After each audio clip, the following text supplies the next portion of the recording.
So welcome to the channel students. कैसे आप सब लोग? बढ़िया। आज हमारे पास एक और इंटरेस्टिंग कैलकुलस सवाल आ चुका है और ये है इंक्रीजिंग डिक्रीजिंग चैप्टर से। अगर एफ ऑफ एक्स की वैल्यू है ये 2 sin x plus ten X minus three x, जहाँ पर x की वैल्यू है इस रेंज में 0 से लेकर π/2 तक।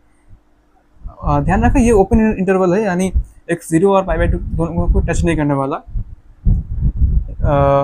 क्योंकि π/2 पर tan जो है वो अनडिफाइंड हो जाता है ना, तो टच नहीं करने वाला। अब हमें ये बताना है कि ये फंक्शन इस रेंज के अंदर इंक्रीजिंग है या डिक्रीजिंग है।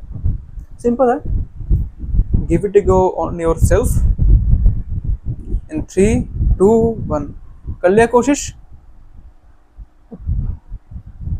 अब मैं करता हूँ। देखो सबसे बड़ा स्टेप जो कि मैंने एक्सप्लेन कर रखा है कि सबसे पहले तो तुम इसका फर्स्ट डेरिवेटिव निकालो। F of X is 2 sin x plus ten X minus three X. इसका फर्स्ट डेरिवेटिव होगा F dash of X 2 cos x plus sec square X minus three. अब हमें बेसिकली ये बताना है कि ये किसी तरीके से फाइंड आउट करना है कि इस क्वांटिटी की वैल्यू कितनी होगी, मतलब ये क्वांटिटी पॉजिटिव होगी या नेगेटिव होगी। अब देखो इसको सॉल्व करने के, इस प्रॉब्लम से डील करने के दो तरीके हैं मेनली। एक तो तुम कर सकते हो कि इसे सिंपली इस पर एल्जेब्रिक मैनिपुलेशंस वगैरह करो, ट्रिग्नोमेट्रिक मैनिपुलेशंस वगैरह करो। उसके बाद यहाँ पर कुछ मैथमेटिकल रीजनिंग वगैरह लगाओ, जिससे कि तुम ये प्रूफ कर सकते हो कि ये हमेशा पॉजिटिव होगा या फिर हमेशा नेगेटिव होगा। लेकिन एक और काम हम कर सकते हैं यहाँ पर। वैसे अगर तुम्हारे दिमाग में पहले यही सबसे पहले यही वाला टेक्निक आ रहा है कि या इसको हम इस पे हम एल्जेब्रिक मैनिपुलेशंस वगैरह, ट्रिग्नोमेट्रिक मैनिपुलेशंस वगैरह करेंगे, ठीक है, गो अहेड विद इट। लेकिन मैं एक अल्टरनेटिव मेथड यूज़ करने वाला हूँ, और ये इस समझने के लिए तुम्हें सीक्वेंस और सीरीज पर थोड़ा सा हाई लेवल कॉन्सेप्ट आना चाहिए। यहाँ पर हम एरिथमेटिक मीन और जियोमेट्रिक मीन के प्रॉपर्टी यूज़ करने वाले हैं। कैसे?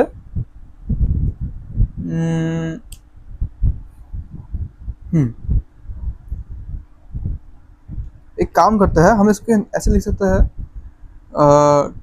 टू कॉस एक्स को हम लिख सकते हैं cos x plus cos x. यहाँ पर सेक का स्क्वायर है, सेक स्क्वायर एक्स माइनस है थ्री। अब यहाँ पर हम जियोमेट्रिक मीन और एरिथमेटिक मीन इनइक्वालिटी यूज कर सकते हैं। यहाँ पर अगर हम इस कांस्टेंट टर्म को इग्नोर कर दे तो बाकी जो तीन टर्म्स है यहाँ पर, इन तीनों टर्म्स का एरिथमेटिक मीन कैसा बनेगा? cos x plus sec square X over three. और एरिथमेटिक मीन ये ऐसा थोड़ा सा साइड में दिखता है, cos x plus sec square X over three. ये है इनका, इन सबका arithmetic mean.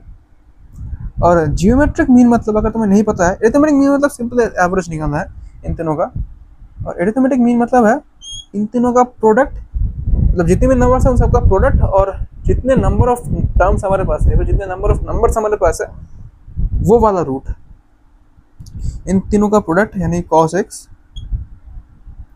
Times cos x times sec का स्क्वायर ऑफ x, और यहाँ पर रूट में ऊपर में यहाँ पर थ्री होने वाला है, क्योंकि यहाँ पर हमारे पास थ्री पावर्स है और हमें थर्ड रूट निकालना है। अब इन दोनों में एक रिलेशन है, इस रिलेशन को मैंने अभी तक प्रूफ वगैरह तो नहीं किया है, लेकिन अभी के लिए याद रखो, किसी और वीडियो में इसके प्रूफ वगैरह के बारे में बात करेंगे। अभी के लिए याद रखो कि ये यहाँ पर एरिथमेटिक मीन की वैल्यू हमेशा जियोमेट्रिक मीन से ग्रेटर देन या फिर इक्वल टू होता है। इसी प्रॉपर्टी को अगर हम यहाँ पर यूज़ करने वाले हैं, ज़रा एक चीज़ देखो, यहाँ पर बेसिकली हमारे पास क्या है, जियोमेट्रिक मीन के अंदर cos square X times sec square X. cos और सेक एक दूसरे के रेसिप्रोकल होते हैं, तो उनका प्रोडक्ट का, उनका ऑफ कोर्स प्रोडक्ट तो वन ही होने वाला है, फिर उसका स्क्वायर है, तो ये जस्ट होने वाला है वन, और वन का क्यूब रूट हमें निकालना है। वैसे तो कॉम्प्लेक्स क्यूब रूट भी निकाला जा सकता है, लेकिन अभी के लिए हम उस पर बात नहीं करने वाले। +-1 आएगा, नहीं -1 नहीं आएगा, खैर उसको बात नहीं करते हैं। इसकी वैल्यू जस्ट 1। यहाँ से अगर हम इस 3 को इधर साइड में भेजेंगे तो क्या क्या मिलेगा हमें,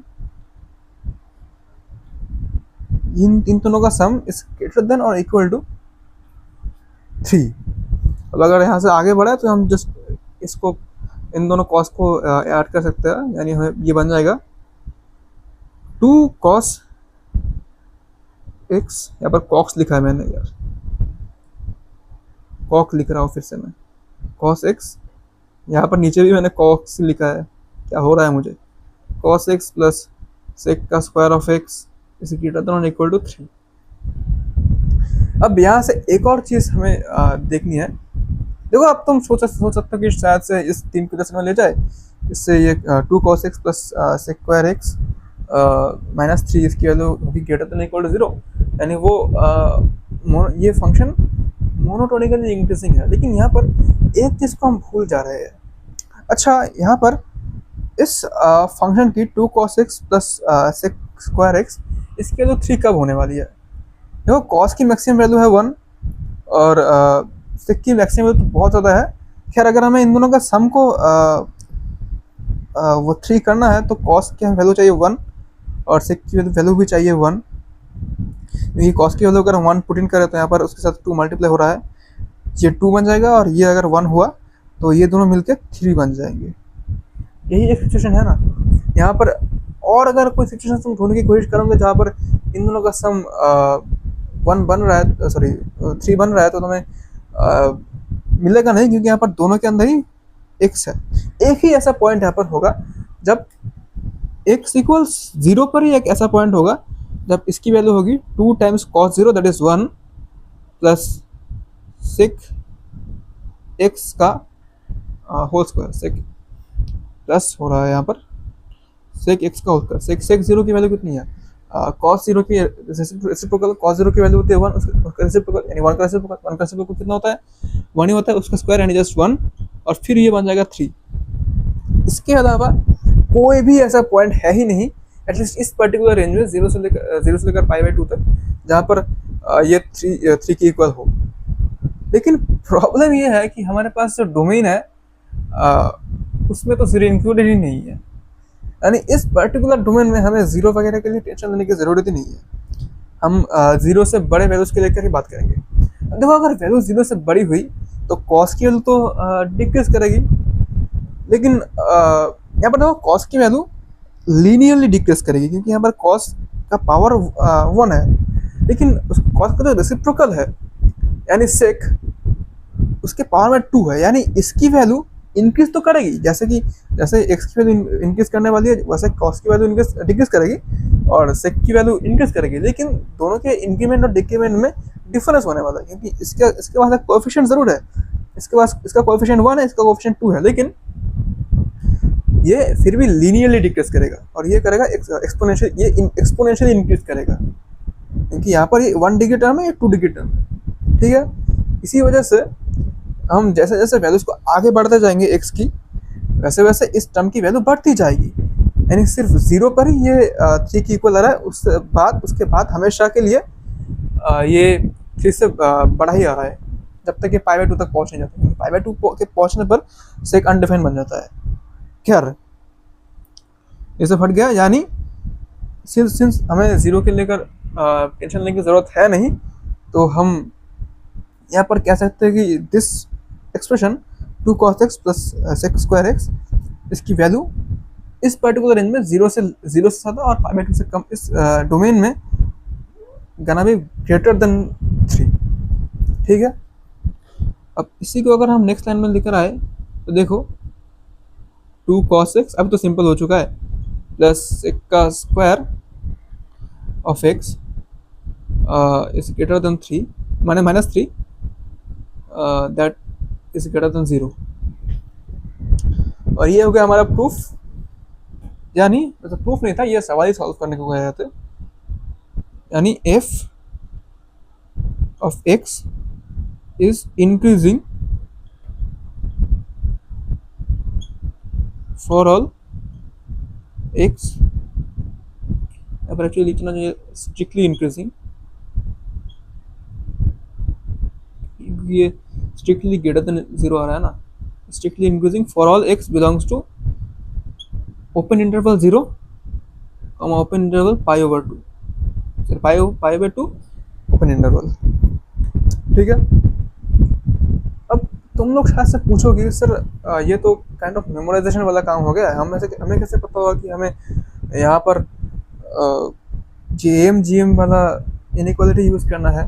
देखो बात कैसी है कि हमें चीज़ें दिख कैसी रही है, इन इन तीनों का सम -3। अच्छा हमें पता है कि अगर इसकी वैल्यू अगर हम इन दोनों का प्रोडक्ट निकालेंगे तो उसकी वैल्यू 1 ही आएगी।